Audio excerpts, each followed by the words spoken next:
বাবু শুরুতিস সালাতি ওয়া আরকানুহা। এখন এই জায়গার মধ্যে নামাজ সহিহ হওয়ার শর্ত কি কি এবং নামাজের রুকন কি কি এই সংক্রান্ত আলোচনা এখন থেকে শুরু হচ্ছে। যেহেতু নামাজের জন্য প্রথমত আগে আজান দিতে হয়, আজান যেহেতু আগে আসে এই জন্য আজানের আলোচনা শেষ করলেন। আজানের আলোচনা শেষ করার পরে নামাজ সহিহ হওয়ার জন্য শর্ত কি, অর্থাৎ আগে নামাজে প্রবেশ করার আগে কি শর্ত, অর্থাৎ নামাজের আমরা যেগুলোকে বলি নামাজের বাইরে ফরজ সেগুলো আগে আলোচনা করবে। এরপরে নামাজের ভিতরে কি কি জরুরি, নামাজের ভিতরে কি কি বিষয় লাগবে সেগুলোর আলোচনা পরে নিয়ে আসতেছে। বাবু শুরুতিস সালাতি ওয়া আরকানুহা, নামাজের শর্ত এবং তার রুকন, নামাজের শর্ত এবং তার রুকনের অধ্যায়। শর্ত এবং রুকন উভয়ের মধ্যে পার্থক্য কি বলতে পারবেন? ফরজ আর রুকন উস্তাদ। শর্ত এবং রুকন, শর্ত এবং রুকন উভয়ের মাঝে কোনো পার্থক্য আছে?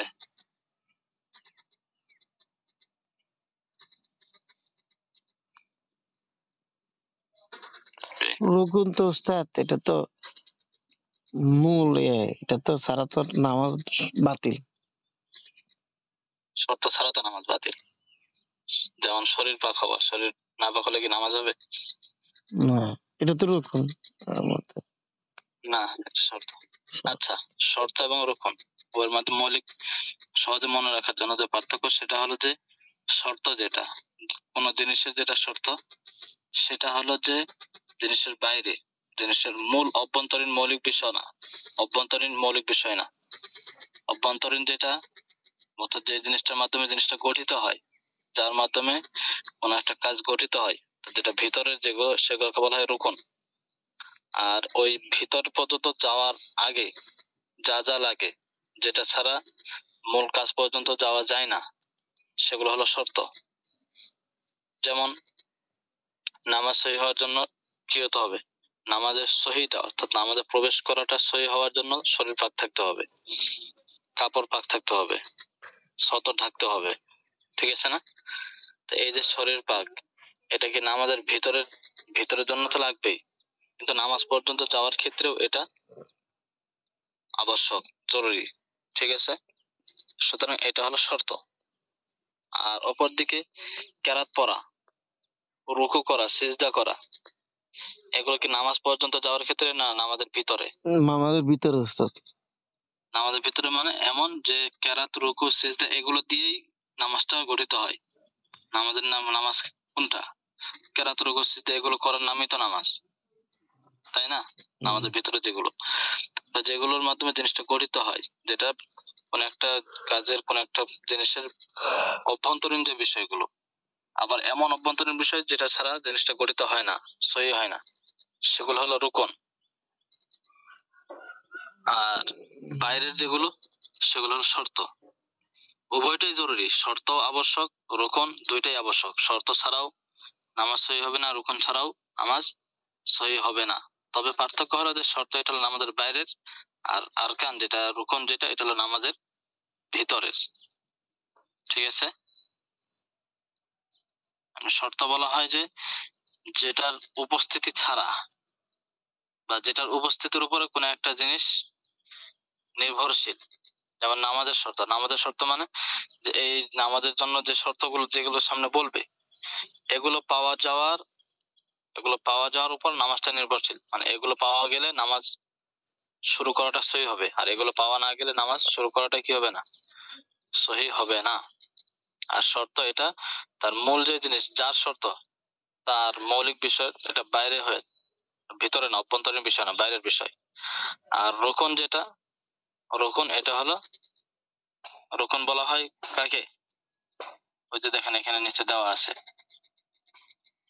ওয়াফিল ইস্তিলাহি, দেখছেন পাইছেন? জি উস্তাদ।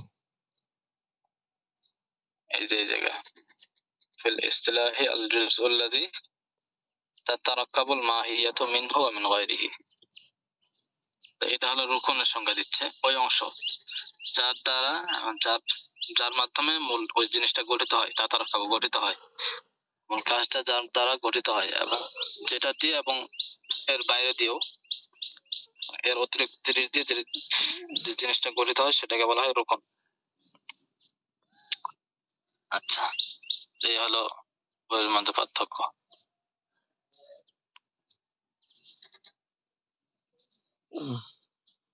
আচ্ছা, তাহলে এরপর দেখেন লা বুদ্দা লিসিহাতি সলাতি মিন 27 শাইআন।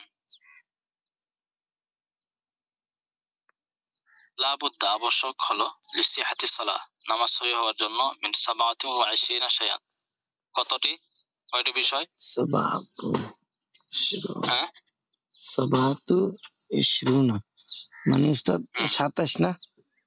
জি মাশাআল্লাহ, 27। হ্যাঁ 27টি। তাহলে নামাজ সহিহ হওয়ার জন্য কয়টি বিষয় আবশ্যক? 27টি। 27টি বিষয়, 27টি জিনিস বা 27টি কাজ, 27টি বিষয় অত্যাবশ্যক, জরুরি। তবে এখানে 27 যেটা বলছে, 27-এর যে একটা সংখ্যা, যেটা নির্দিষ্ট যে 27 বলাটা, এটা 27টাই হতে হবে বা 27টাই বলতে হবে, বিষয়টা এভাবে না, বরং উনি 27টাকে গণনা করেছেন। যেমন আমরা হয়তো ছোটবেলায় বা আমরা আগে পড়ে এসেছি যে নামাজের ভিতরে বাইরে কত ফরজ? 13 ফরজ। 13 ফরজ, ঠিক আছে। তো এই যে 13 যেগুলো আমরা পড়েছি, যেগুলো সংক্ষেপে পড়েছি, সেগুলোই মনে করেন যে এখানে লম্বা ভাবে নিয়ে আসবে অনেকগুলো। এক, আরেকটা হলো যে অনেকে গণনার ক্ষেত্রে যে এখানে যারা যিনি উনি যেহেতু এখানে 27টার মধ্যে নিয়ে এসেছেন, কেউ এটাকে গণনা করতে আরো কমের ভিতরে নিয়ে আসতে পারে, বা এগুলোর মধ্যেও আরো কিছু আরো বাড়িয়ে, মানে যেটাকে উনি দুইটাকে একসাথে বলছেন ওটাকে উনি আলাদা আলাদা করবেন, বা অন্য কেউ আলাদা আলাদা করে সংখ্যাটা বাড়াতেও পারে। তো এখানে সংখ্যাটা নির্দিষ্ট যেটা বলছে যে 27টা, এটা মনে করেন হসর যেটা, যে এই 27টাই বিষয়টা এমন না, বরং এটা উনি এভাবে একটা গণনা করেছেন ওনার মতো করে। তো গণনার ক্ষেত্রে কম বেশিও হতে পারে, তবে মৌলিক যে বিষয়গুলো এখানে মূল যে আলোচনা যেটা আসছে, এটা সবগুলো লাগবে, ঠিক আছে। মৌলিক বিষয়গুলো রেখে সংখ্যা কম বেশি হলেও কোনো সমস্যা নেই, বুঝাতে পারলাম? জি উস্তাদ। তাহলে উনি এখানে দেখেন উল্লেখ করেছেন যে নামাজ সহিহ হওয়ার জন্য কতটি শর্ত? 27টি বিষয় আবশ্যক। 1 নাম্বার আত-তাহারাতু মিনাল হাদাসি, হাদাস থেকে কি হওয়া? পবিত্র হওয়া। 1 নাম্বার হাদাস থেকে পবিত্র হওয়া। পবিত্র হওয়া। এখানে হাদাস থেকে হাদাসে আসগর হতে পারে, হাদাসে আকবার হতে পারে, অর্থাৎ হাদাসে আসগর হাদাসে আকবার দুইটাই উদ্দেশ্য। হাদাসে আসগর এবং হাদাসে আকবার উভয়টা থেকে কি হওয়া?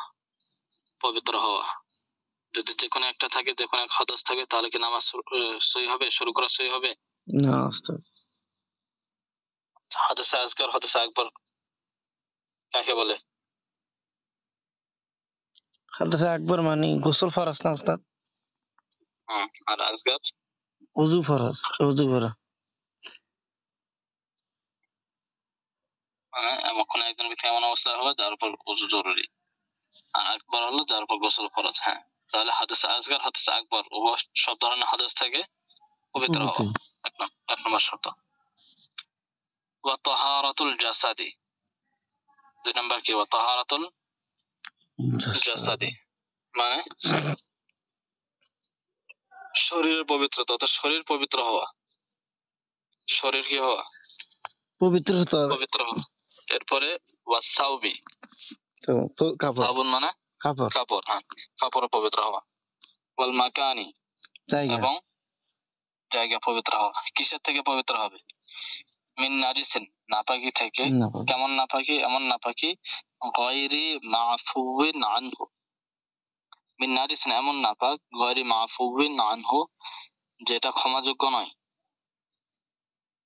যেটা ক্ষমাযোগ্য নয়, যার থেকে মাফ করা হয়নি, যেটা মাফযোগ্য নয়, অর্থাৎ যেটা ক্ষমাযোগ্য নয়। কিছু আছে না যে নাজাসাতে গলিজা, নাজাসাতে খফিফার ক্ষেত্রে, নাজাসাতে গলিজার ক্ষেত্রে 1 দিরহাম থেকে কম হইলে মাফ, আর নাজাসাতে খফিফার ক্ষেত্রে যদি 1/4 কম লেগে থাকে তাহলে সেগুলো মাফ। এগুলো আমরা পড়ে আসছি না? জি উস্তাদ। তাহলে 1 দিরহাম বা এর চেয়ে বেশি যদি লাগে সেটা তো ক্ষমাযোগ্য না। বা কোনো যদি নাজাসাতে খফিফা কোনো কাপড়ের বা কোনো জায়গার 1/4 বেশি লেগে যায় সেটা তো ক্ষমাযোগ্য না।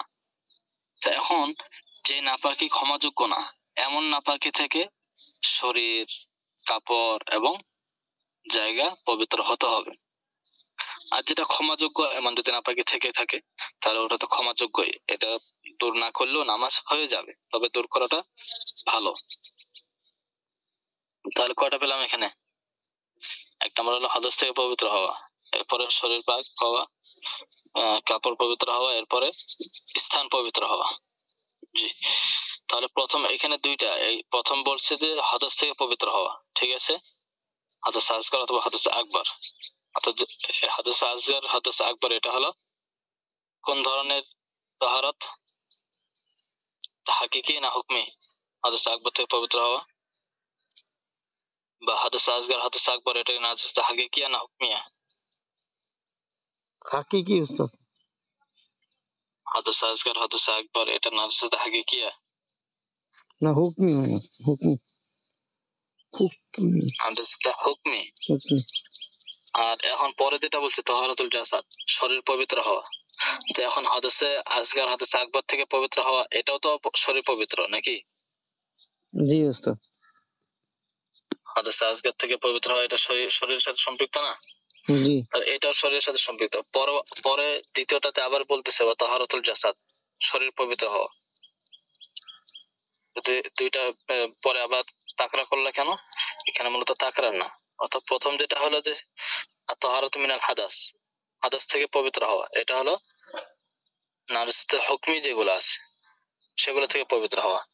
আর পরে যেটা বলছে তাহারাতুল জাসাদ, শরীর পবিত্র হওয়া, এখানে শরীর পবিত্র হওয়া মানে ওই যে নাজাসাতে হাকিকি, যেটা নাজাসাতে হাকিকি থেকে পবিত্র হওয়া।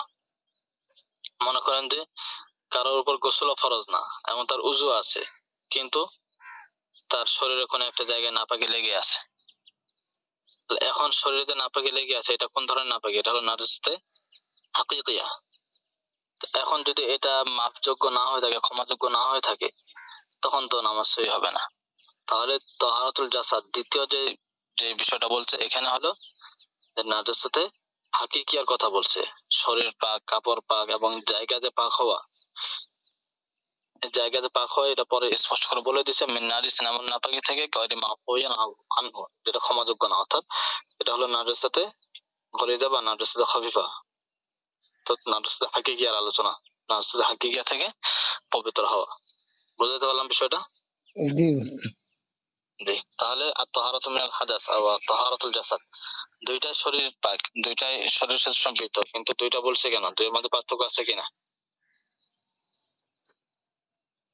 জি, জি উস্তাদ। আত-তাহারাতু মিনাল হাদাস এটাও তো হাদাস থেকে পবিত্র হওয়া মানে কি? শরীরে তো পবিত্র হবে, হাদাস থেকে তার অন্য কিছু পবিত্র হয় না, শরীর না? জি উস্তাদ।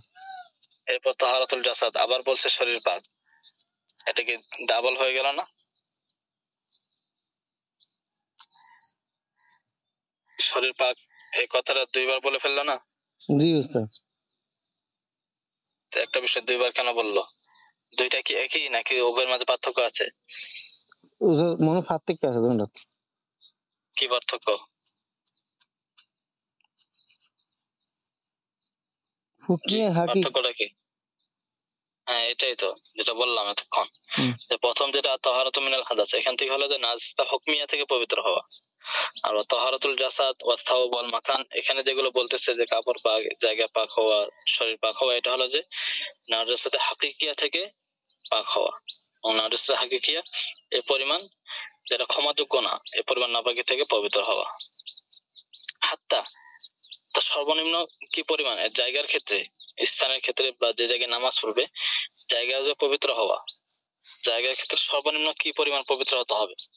হাত্তা এমনকি, অর্থাৎ এর সর্বনিম্ন যেটা লাগবেই, যেটা ছাড়া নামাজ হবে না স্থান পবিত্রতার ক্ষেত্রে, সর্বনিম্ন মাওদিউল কদামাইনি, উভয় পা রাখার স্থান, উভয় পা রাখার জায়গা, অর্থাৎ পা যে জায়গায় রাখবে সেটা অবশ্যই কি হতে হবে? কমপক্ষে সেটা পবিত্র হতে হবে। এবং কি ওয়াল ইয়াদাইনি, এবং উভয় হাত, অর্থাৎ যখন সিজদা যাবে, সিজদা যাওয়ার সময় যে জায়গায় হাত রাখবে তাহলে উভয় হাত রাখার জায়গা। আবার সিজদাতে আর কি কি লাগে? হাঁটু রাখতে হয়, সুতরাং ওয়ার রুকবাতাইনি, এবং উভয় হাঁটুর জায়গা, ওয়াল জাবহাতি, আবার কপাল, এবং কপাল রাখার জায়গা আলাল আসাহি বিশুদ্ধ মত অনুযায়ী, কপাল রাখার জায়গা। তো কমপক্ষে এই জায়গাগুলো কি থাকতে হবে? পাক থাকতে হবে। পবিত্র থাকতে হবে। কি কি? দাঁড়ানোর জন্য কমপক্ষে 2 পা, এরপর 2 হাত রাখার জায়গা, তখন সিজদায় যাবে 2 হাত রাখার জায়গা, এরপর উভয় হাঁটু রাখার জায়গা এবং বিশুদ্ধ মত অনুযায়ী কপাল রাখার যে জায়গা, এগুলো অবশ্যই পবিত্র থাকতে হবে। এগুলো যেগুলো এখানে বললো, এগুলো যে কোনো একটা যদি পবিত্র না থাকে, অপবিত্র হয়, তাহলে নামাজ সহি হবে না। আচ্ছা, এখানে ওয়াল জাবহাতি আলাল আসাহি বিশুদ্ধ মত অনুযায়ী, এটা কেন বললো? তার কারণ হলো যে কেউ বলেছেন যে যদি শুধু নাক রাখার জায়গা পবিত্র হয় তাহলে নামাজ হয়ে যাবে, কারণ সিজদার মধ্যে কপাল রাখা জরুরি না। এটা কারো কারো মত, তবে বিশুদ্ধ মত হলো যে না, কপাল যদি না রাখা হয়, সিজদার মধ্যে কপাল যদি মাটিতে না লাগাই, তাহলে সিজদায় আদায় হবে না। সিজদা হলো তো কপাল রাখা, শুধু নাক লাগালে হবে না। মাটিতে শুধু নাক লাগাইলো, নাক রাখলো, কপাল রাখলো না, তাহলে সিজদায় আদায় হবে না। সিজদা আদায় হওয়ার জন্য অবশ্যই কপাল রাখতে হবে। তবে যদি এমন হয় যে কেউ কপাল রাখছে কিন্তু নাক মাটিতে লাগেনি, নাক উপরে উঠে গেছে, তারপরও হয়ে যাবে, মাকরু হবে, কিন্তু তারপরও হয়ে যাবে। কিন্তু কপাল যদি মাটিতে না লাগে, বা কপাল যদি ওই জায়গার মধ্যে না লাগে, তাহলে সিজদায় আদায় হবে না। তো এই জন্য বলছেন যে সিজদার জন্য যেহেতু কপাল রাখতে হবে জরুরি, আর যে জায়গায় রাখবে সেটা তো অবশ্যই পবিত্র হতে হবে। এই জন্য বলছে বিশুদ্ধ পথ অনুযায়ী কপাল রাখার যে জায়গা সেটাও পবিত্র হতে হবে। আচ্ছা, বুঝে আসছে? জি, জি উস্তাদ। বুঝতেছেন তো মাসালাগুলো, নাকি এমনি জি জি বলতেছেন? না উস্তাদ, বুঝতেছি কেন। জি, আচ্ছা, ঠিক আছে। এরপর দেখেন ওয়াসাতরুল আওরাতি সতর ঢাকা, মানে সাতরুন মানে হলো ঢাকা, সতর মানে কি? ঢাকা। আর আল আওরা মানে হলো সতর। এটা আবার ভাবিয়েন না যে সাতরুন মানে আমার বাংলা সতর ঢাকা। সাতরুন মানে ঢাকা, আল আওরা মানে কি? সতর। সতর ঢাকা এটাও ফরজ, এটা একটা শর্ত, নামাজ সহি হওয়ার জন্য শর্ত। সতরের পরিমাণ কি? এটা হলো যে পুরুষদের জন্য নাভির নিচ থেকে হাঁটুর নিচ পর্যন্ত, নাভির নিচ থেকে হাঁটুর নিচ পর্যন্ত। সুতরাং পুরুষদের ক্ষেত্রে নাভি যেটা আছে, নাভিটা সতরের অন্তর্ভুক্ত না, কিন্তু হাঁটু সতরের অন্তর্ভুক্ত। তাহলে এই যে নাভির নিচ থেকে হাঁটুর নিচ পর্যন্ত এই জায়গাটার, এটা হলো ঢেকে রাখেন আমাদের শুরু থেকে শেষ পর্যন্ত ঢেকে রাখা হলো ফরজ। উস্তাদ, জি, মানে নাভি আমাদের জন্য এটা সতর না উস্তাদ? না, শুধু নাভিটা না, আবার নাভির নিচের যে অংশ এটা সতর। তবে অনেকে আবার বলেছেন যে না, নাভিও ঢেকে রাখতে হবে। তবে ঢেকে রাখা তো এটা তবে যেটা এমনি মাসের কিতাবে যেটা বলতেছে যে যেটা সতর, যেটা না হলে হবেই না নামাজ, সেটা নাভির নিচ থেকে। আর নারীদের জন্য সতর কি?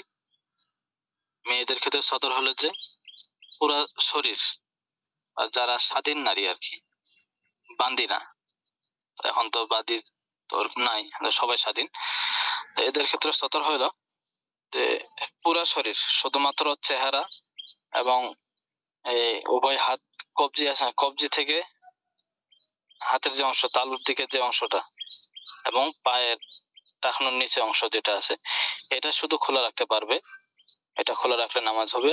এছাড়া বাকি পুরো শরীর, এমনকি চুল সহ, সবগুলো চুল, সব কি রাখতে হবে? ঢেকে রাখতে হবে। প্রত্যেকটা চুল এক একটা অঙ্গের হুকুমে। একজন নারীর মাথায় যত চুল থাকে, ঠিক আছে, প্রত্যেকটা চুল এক একটা অঙ্গের হুকুমে। এখন কারো যদি নামাজের মধ্যে, নামাজ পড়তেছে, এদিক দিয়ে তার চুল বের হয়ে গেছে, আর যে এই চুলটা বের হয়ে তার মনে করেন যে একটা রুকুন আদায় করা যায়, বা কমপক্ষে 3 বার সুবহানাল্লাহ বলা যায়, এই পরিমাণ সময় চুল বের হয়েছিল, এমন হয়ে থাকলে নামাজ হবে না। বুঝতে পারলাম? জি উস্তাদ। জি। তো এই জন্য বিশেষ করে মা বোনদের ক্ষেত্রে নামাজ পড়ার ক্ষেত্রে ওনাদের হিজাব, কমপক্ষে হিজাবটা রাখা, এটা এটা একটু পরামর্শ দেওয়া যেতে পারে। কারণ অনেক সময় দেখা যায় অনেকেই ওড়না দিয়ে নামাজ পড়ে, তো ওড়না থাকলে মনে করেন যে হয়তো রুকুতে যাওয়ার সময় বা সিজদা যাওয়ার সময় অনেক সময় ওড়নাটা হয়তো উপরে উঠে যায়, তো চুল বের হয়ে যায়, অনেক সময় এটা হওয়ার আশঙ্কা থাকে, সম্ভাবনা থাকে। তো এই জন্য যদি এটা ওই যে নামাজের যে হিজাব যেগুলো আছে এগুলো পড়লে তার চুল বের হওয়ার কোনো ইয়া থাকে না, সেগুলোই ব্যবহার করাটা একটু মনে হয় ভালো হয়। আচ্ছা, তার নারীদের ক্ষেত্রে শুধুমাত্র তারা খোলা রাখতে পারবে কি চেহারা, মানে খোলা রাখতে হবে বিষয়টা জরুরি না, খোলা রাখতে পারবে, অনুমতি আছে, ঠিক আছে। এটা হলো নামাজের সতর। তবে এখানে আবার এটা ভাবার কোনো সুযোগ নাই, যেহেতু এটা নামাজের সতর, সুতরাং বাইরের ক্ষেত্রেও এটাই সতর, বা কোনো পরপুরুষের সামনে নিচে কেউ দেখাতে পারবে কিনা, একটা ইয়া পর্দা যেটা আছে, পর্দা করা, যে সতর ঢেকে রাখা, হয়তো বাইরের ক্ষেত্রে যে চেহারা দেখাতে পারবে ইত্যাদি, এগুলো না, বাইরের ক্ষেত্রে হয়তো এটাই সতর, এটা ভাবার কোনো সুযোগ নাই। কারণ মুতাআখিরিন উলামায়ে কেরাম ওনারা চেহারাও ঢেকে রাখতে হবে, চেহারা পর্দার অন্তর্ভুক্ত, এটা স্পষ্ট করে ওনারা বলেছেন। কারণ কি? কারণ একটা হলো যে মানুষের সৌন্দর্য, মূল সৌন্দর্য কোথায়? চেহারাই তো। জি উস্তাদ। মানুষ যখন একজন আরেকজনের দিকে তাকায় তখন তো চেহারার দিকে তো তাকায়, জি স্বাভাবিক। তো যেহেতু মূল সৌন্দর্য চেহারাই, তো যখন কারো চেহারার দিকে যদি নজর পড়বে, তো একটা যুবক যখন কারো চেহারার দিকে, কোন নারীর চেহারার দিকে দৃষ্টি দিবে, তার সৌন্দর্য যদি তার ভিতরে লেগে যায়, তখনই তো শয়তান তখন ভিন্ন ওয়াসওয়াসা দেওয়ার চেষ্টা করবে। তো এই জন্য শয়তান যেন এখানে কোনো সুযোগ না পায়, ওয়াসওয়াসা দেওয়ার জন্য সুযোগ না পায়, এই জন্য চেহারাও ঢেকে রাখতে হবে।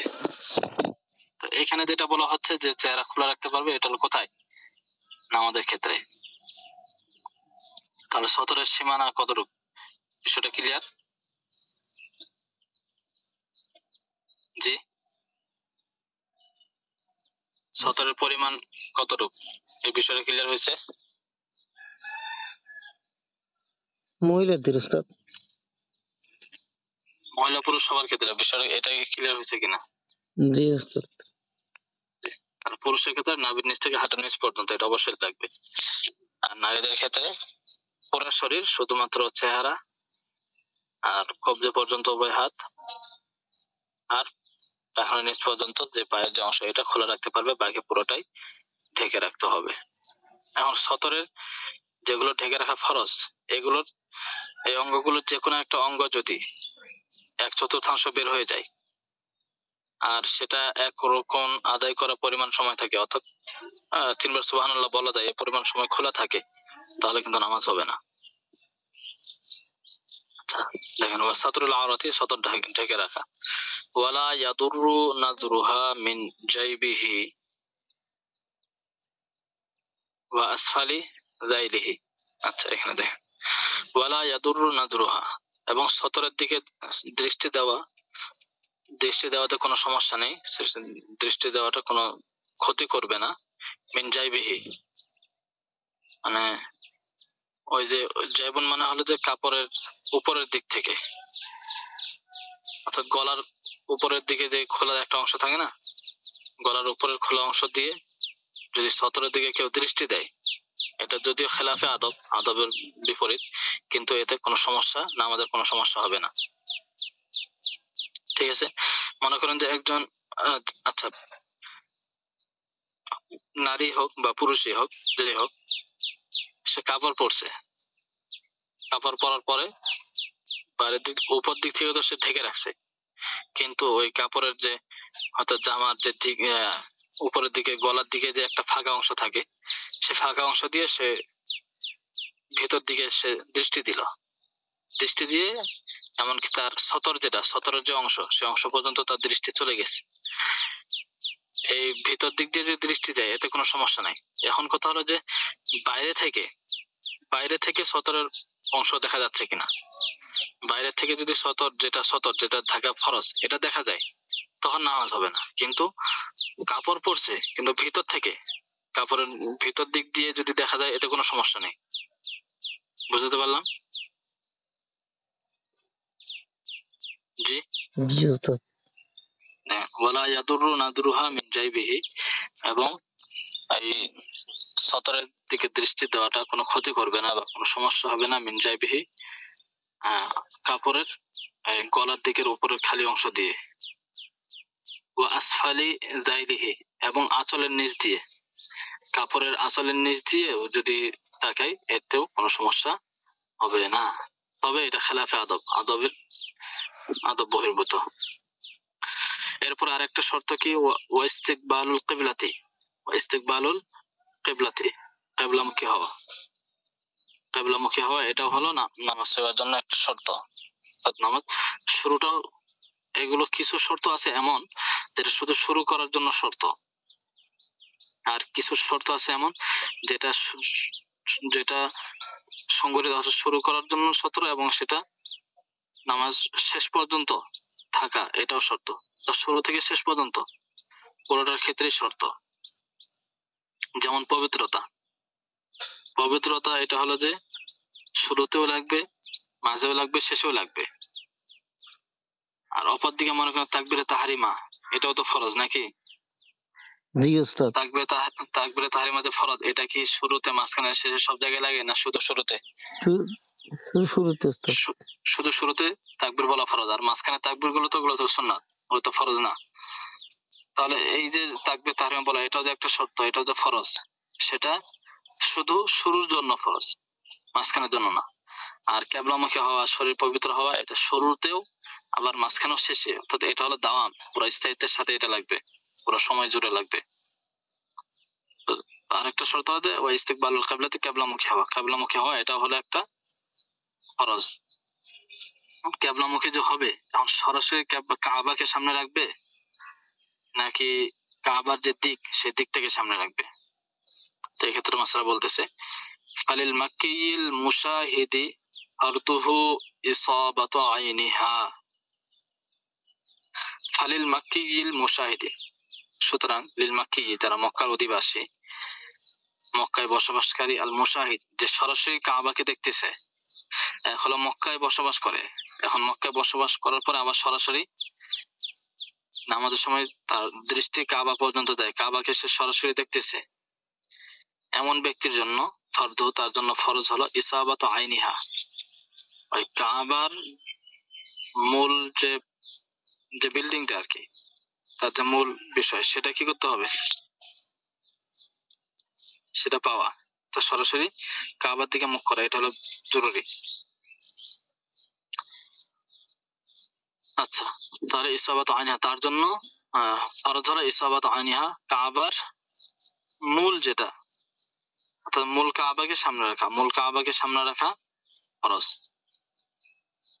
তাহলে যে কাবা দেখতেছে, মক্কা বসবাস করে আবার সরাসরি কাবাও দেখতেছে, দেখা যাচ্ছে, তার জন্য ফরজ কি শুধু কাবার দিকে মুখ করলে হবে না, বরং সরাসরি এমন ভাবে কাবার দিকে মুখ করে নামাজ পড়তে হবে, কাবার দিকে, যে সে যেখানে সিজদা করতেছে বা সে যে দিক ফিরে নামাজ পড়তেছে সেখান থেকে যদি একটা দাগ টানা হয় কাবার দিকে, তাহলে সরাসরি ওই দাগটা কাবায় যা পড়বে, কাবার ডানে বামে এদিকে না, সরাসরি কোথায় যা পড়বে, কাবা পর্যন্ত যাবে। যদি একটা সোজা দাগ টানা হয়, এমন যদি হয় তাহলে নামাজ হবে। আর যদি এমন হয় যে না, কাবা দেখতেছে কিন্তু সে নামাজ পড়তেছে এমন ভাবে যে তার থেকে যদি একটা দাগ টানা হয় কাবা পর্যন্ত, তো ওই দাগটা সরাসরি কাবায় যায় পড়ে না, বরং সামনে বা ডানে বামে এদিক দিয়ে চলে যায়, এক্ষেত্রে কিন্তু নামাজ হবে না।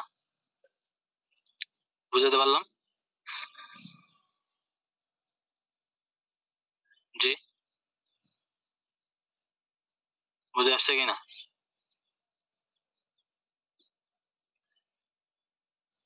বুঝে থাকলে বলবেন, না বুঝলে বলবেন।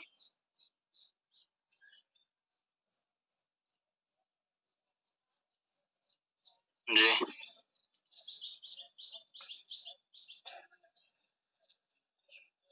বিষয়টা কি বুঝছেন? না, দেখতেছি।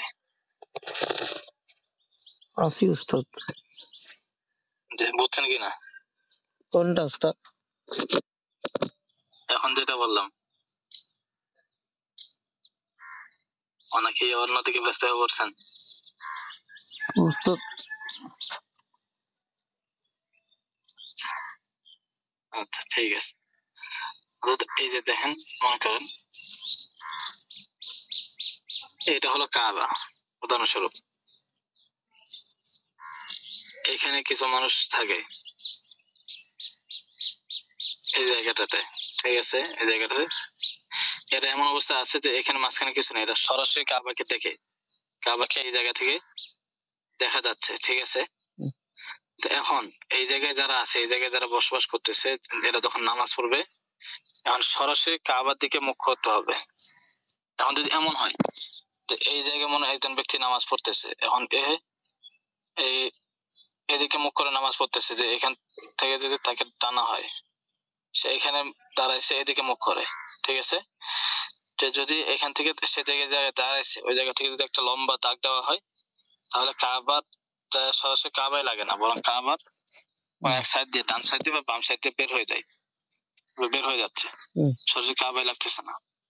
অথবা এখানে দাঁড়াইছে, এদিক দিয়ে কাবায় না গিয়ে এভাবে ডান অনেক সাইড দিয়ে বের হয়ে গেল, দিকটা কিন্তু কাবার দিকে, এটা দিক তো এদিকে নাকি, কাবার দিকে, কিন্তু সরাসরি কাবাই লাগলো না, অন্যদিকে চলে গেছে, তাহলে এই ক্ষেত্রে তার নামাজ হবে না। এটা কার জন্য?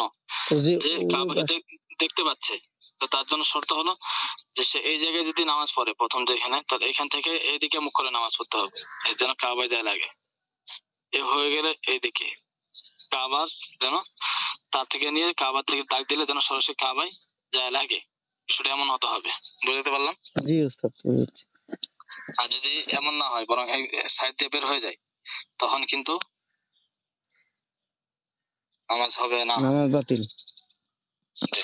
তাহলে এটা হলো কাদের জন্য? যে সরাসরি কাবাকে দেখতেছে এমন ব্যক্তির জন্য, কাবাবাসীর জন্য, ওই এলাকায় যারা মক্কাবাসী। এবং শুধু মক্কার মধ্যে তো এমন অনেক থাকে যে মক্কা কিন্তু কাবা দেখা যাচ্ছে না, একটু দূরে, এমন তো হতে পারে, বা মাঝখানে অনেক বিল্ডিং হয়ে গেছে।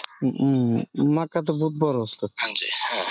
এরপর দেখুন ওয়ালি গায়রিল মুশাহিদি, আর যারা দেখছে না, যারা সরাসরি কাবাকে দেখতে পারে না, যেমন আমরা আছি, বা কাবা মক্কার আশেপাশে হোক, বা আমরা যারা, আমরা তো সরাসরি কাবাকে দেখতেছি না, তো তাদের জন্য শর্ত কি? জিহাতুহা, কাবার দিক, কাবার দিকটা, কাবার দিকটা কি ফরজ। মনে করেন যে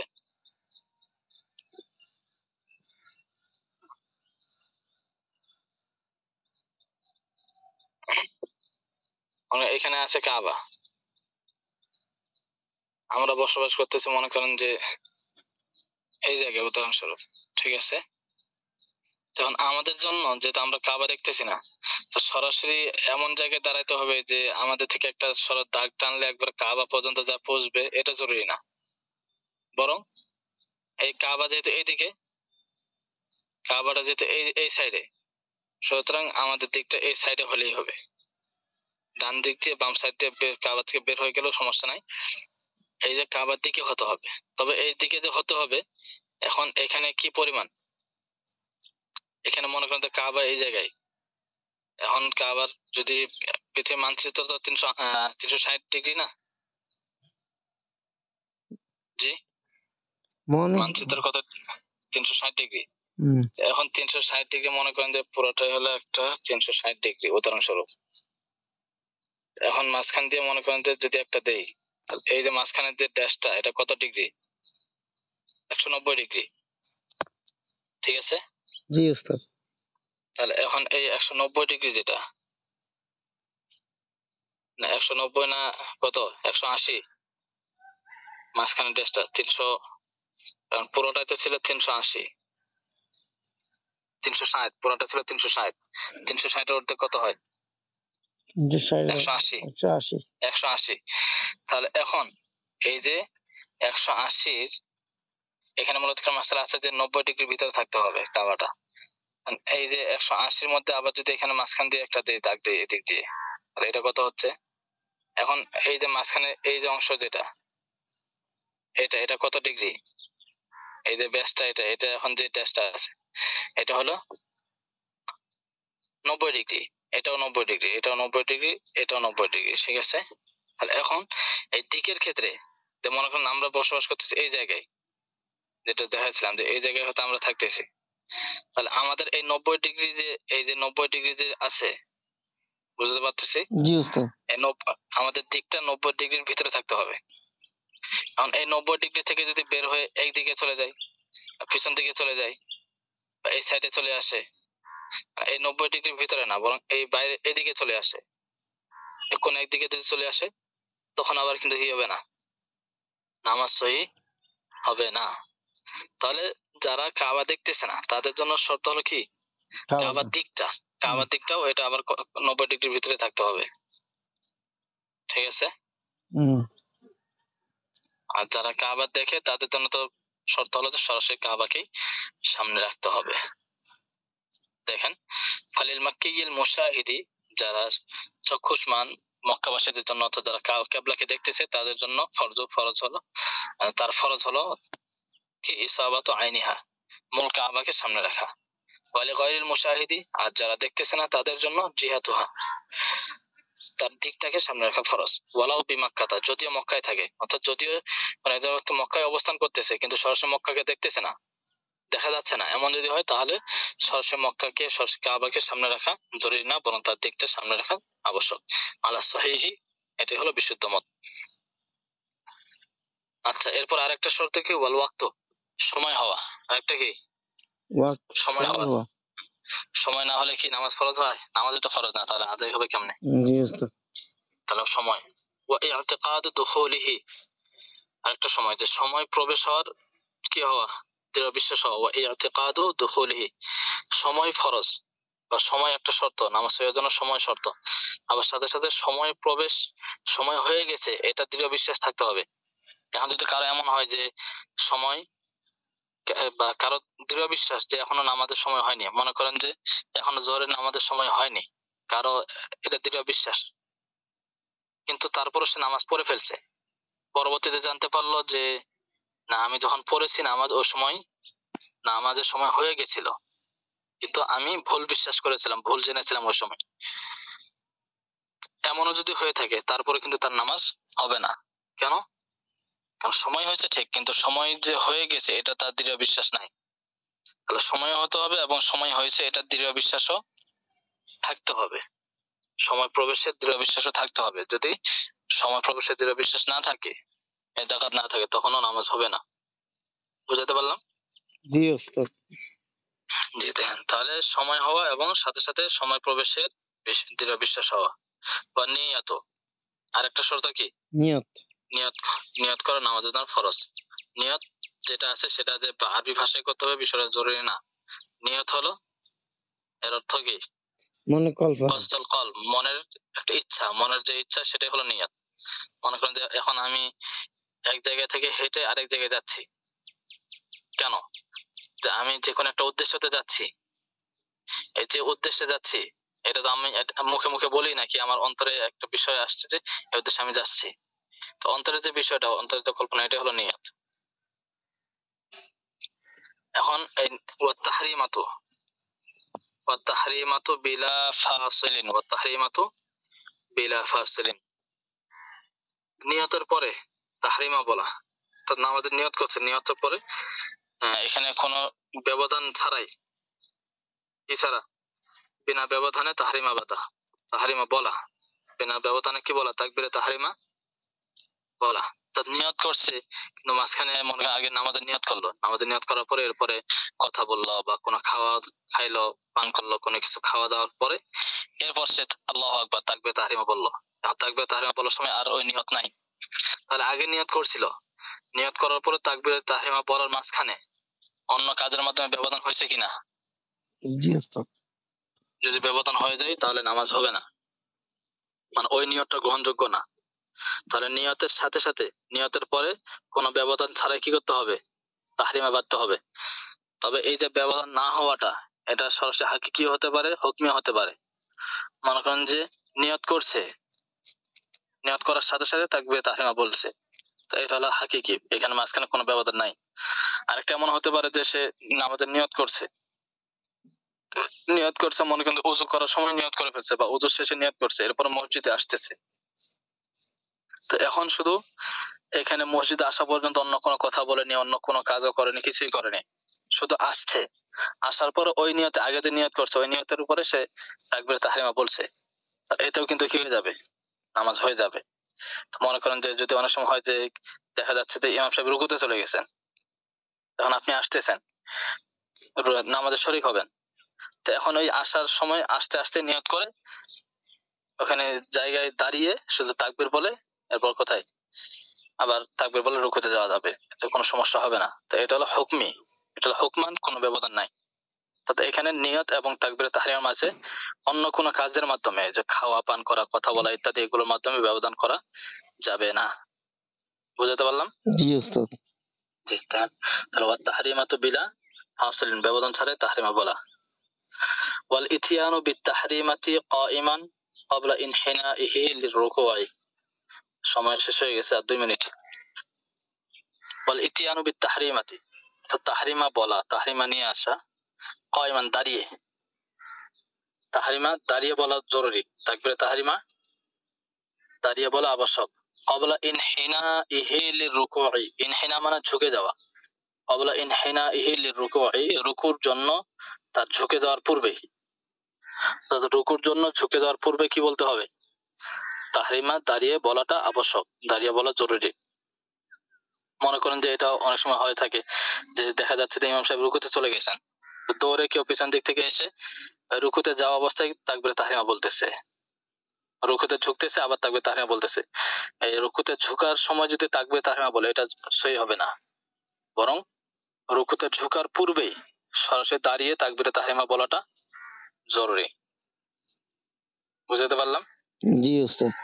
জি, ওয়াল ইতিয়ানু বিত তাহরিমাতি, ওই তাকবীরে তাহরিমা বলা, তাকবীরে তাহরিমা নিয়ে আসা, কায়মান দাঁড়িয়ে, ক্বাবলা ইনহিনাইহি লিররুকুই, রুকুর জন্য ঝুঁকার পূর্বেই।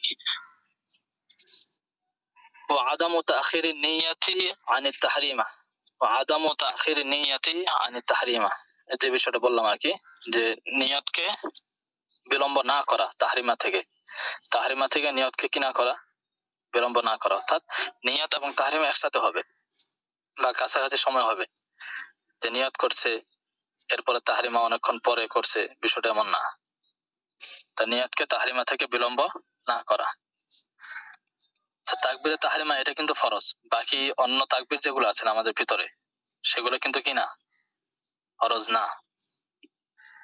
এরপর দেখেন ওয়ান নুতকু বিত তাহরিমাতি বিহাইসু ইউসমিউ নাফসাহু আলাল আসাহি। ওয়ান নুতকু বিত তাহরিমা, তাহরিমা বলা, নুতক মানে তো বলা, ওয়ান নুতকু বিত তাহরিমা, তাকবীরে তাহরিমা বলা, বিহাইসু এমন ভাবে, ইউসমিউ নাফসাহু যেন সে তার নিজেকে শোনাইতে পারে, অর্থাৎ নিজে নিজে শুনতে পারে, এমন এমন একটু আওয়াজ করে পড়া। আওয়াজ বলতে এমন যেন না হয় যে মনে মনে পড়লো, মনে মনে থাকবে তাহরিমা বললে হবে না, বা কেরাত যেটা আছে এটা মনে মনে পড়লেও, কেরাতও মনে মনে পড়লে হবে না, ঠিক আছে? কোনটা উস্তাদ? কমপক্ষে কেরাত হোক বা তাকবীরে তাহরিমা, তাকবীরে তাহরিমা যদি মনে মনে বলে, মানে মুখে কোনো উচ্চারণ নাই, শুধু মনে মনে বললো, তাহলে কিন্তু হবে না। বরং এটার ক্ষেত্রে শর্ত হলো, তাকবীরে তাহরিমা বলার ক্ষেত্রে শর্ত হলো এমন ভাবে বলতে হবে যেন কমপক্ষে নিজের কান পর্যন্ত আওয়াজটা যায়, নিজে শুনতে পারে, ঠিক আছে? জামাতের ক্ষেত্রে উস্তাদ? জামাতের জামাতের ক্ষেত্রে না, এটা একাকের ক্ষেত্রেও বা তাকবীরে তাহরিমা বলার ক্ষেত্রেও নিজের কান পর্যন্ত আওয়াজটা যায়, মানে এখানে আওয়াজ করতে হবে, আল্লাহু আকবার আওয়াজ করতে হবে, এটা জরুরি না। মনে করেন যে কারো যদি এই যে নিজের কান আওয়াজটা যাচ্ছে এটা অনুমতি আসতে হবে, হলো যে সে মুখ দিয়ে মুখ নড়াচ্ছে না, মনে মনে পড়লো, সেটা তো একজনের পড়া। আর একটা হলো যে মুখ নড়ানো, মুখ নড়াইলেই, মুখ একটু নড়াচড়া করলে অটোমেটিক কানে আওয়াজ চলে যায়, নিজের আওয়াজটা নিজে বুঝতে পারে, ঠিক আছে? কমপক্ষে নিজের আওয়াজটা নিজে বুঝতে হবে, এইভাবে তাকবীরে তাহরিমা বলতে হবে এবং কেরাত পড়তে হবে। এছাড়া যদি মনে মনে পড়ে তাহলে কিন্তু হবে না।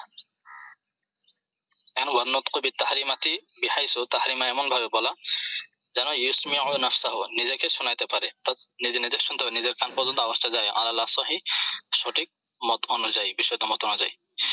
এরপরে ওয়ানিয়াতুল মুতাবাআতি লিল মুক্তাদি, মুক্তাদিদের জন্য ইমামের অনুসরণ নিয়ত করা, মুক্তাদিদের জন্য ইমামের অনুসরণের কি করা, নিয়ত করা, এটাও জরুরি বিষয়। আচ্ছা থাক নাকি? আর কয়টা আছে উস্তাদ? আছে তো অনেক। তাহলে থাক উস্তাদ। আচ্ছা আজকে এ পর্যন্ত থাক। এগুলো একটু ভালো করে পড়িয়েন, শর্তগুলো একটু মুখস্থ করবেন, ঠিক আছে ইনশাল্লাহ। আর আপনারা একটু দেখবেন কোনো জায়গায় যদি কোনো অস্পষ্টতা থাকে তাহলে পরে বলবেন, ঠিক আছে ইনশাল্লাহ। ইনশাআল্লাহ।